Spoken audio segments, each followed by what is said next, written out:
कोळाचे किंवा कुवळाचे पोहे बऱ्याच जणांना माहीत असतात. तशाच प्रकारची एक इंटरेस्टिंग कोकणी चटणी म्हणजे कोळाची चटणी. पूर्वी ही चटणी बऱ्यापैकी केली जात असावी. अगदी ऐनवेळी सहज करता येणारी ही चटणी सध्या मात्र विस्मरणात गेली आहे. साध्याशा जेवणात मस्त चव आणणारी ही खास उन्हाळी आंबटगोड कोळाची चटणी आज आपण करून दाखवणार आहे. पोळी, पराठा, पुऱ्या, ब्रेड अशा कशाही बरोबर ही चटणी यम्मी लागते. चला बघूया कशी करायची. हॅलो फ्रेंड्स, कांचन बापट रेसिपीजमध्ये तुमचं स्वागत.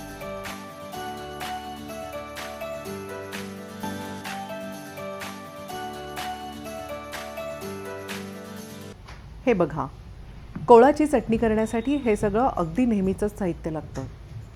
सगळ्यात आधी हे 2 मोठे कांदे चिरूया. एक कांदा साधारण मध्यम आकारात चिरू. हा कांदा आपण मिक्सरवर बारीक करणार आहोत. हा दुसरा कांदा आपण जास्तीत जास्त बारीक चिरतोय. हा कांदा चटणीत नुसताच मिक्स करणार आहोत. ही चटणी गरम किंवा गार भाताबरोबरही छान लागते. कोळाची चटणी फार आधीपासून करून ठेवू नका. अगदी ऐनवेळी करून लगेच खायला घ्या, म्हणजे चव चांगली लागते. थोडी कोथिंबीर चिरून घेऊ. यात थोड्या कोवळ्या काड्या राहू द्या, छान चव येते. थोडी कोथिंबीर बारीक चिरलेल्या कांद्याबरोबर वेगळी ठेवू. मिक्सरच्या छोट्या भांड्यात मध्यम जाड चिरलेला कांदा घालू. कोथिंबीर घालू. 2-3 टेबलस्पून खवलेला ओला नारळ, 2 टेबलस्पून गूळ, थोडं लाल तिखट आणि 2 टेबलस्पून चिंचेचा कोळ घालू. मीठ घालून एकदा मिक्सर फिरवून घेऊ. हे पहा कशी मस्त दिसतीये चटणी.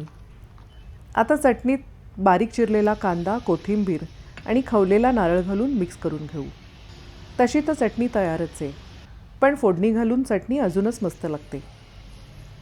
तापलेल्या एखाद्या टेबलस्पून तेलात मोहरी आणि जिरं घालून ते छान तडतडलं की त्यात हिंग घालून गॅस लगेच बंद करू.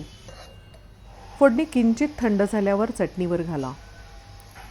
बघा, आपली अतिशय टेस्टी चटणी अगदी झटपट तयार झाली आहे. मस्त दिसतीये ना? तयार चटणी ताटात वाढून घेतल्यावरही त्यावर फोडणी घालून छान लागते. ही भन्नाट कोळाची चटणी पहिल्यांदा करताना या सेम पद्धतीने करा.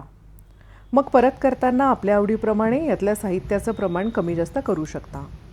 पण ही चटणी अशी आंबट गोडच छान लागते. ही चटणी लगेच खाल्लेलीच छान लागते. जास्तीत जास्त एखादा दिवस फ्रीजमध्ये ठेवून खाऊ शकता. आमच्याकडे या चटणीत दाण्याचं जाडसर कूटही घातलं जातं.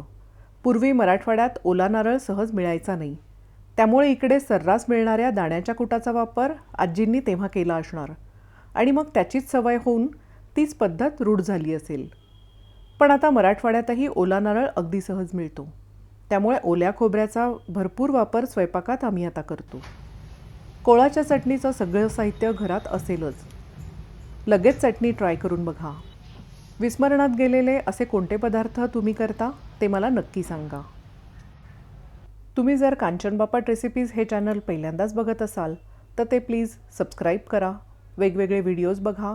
आवडले तर लाईक करा आणि आपल्या मित्र आणि नातेवाईकांबरोबर शेअरही करा. Happy cooking.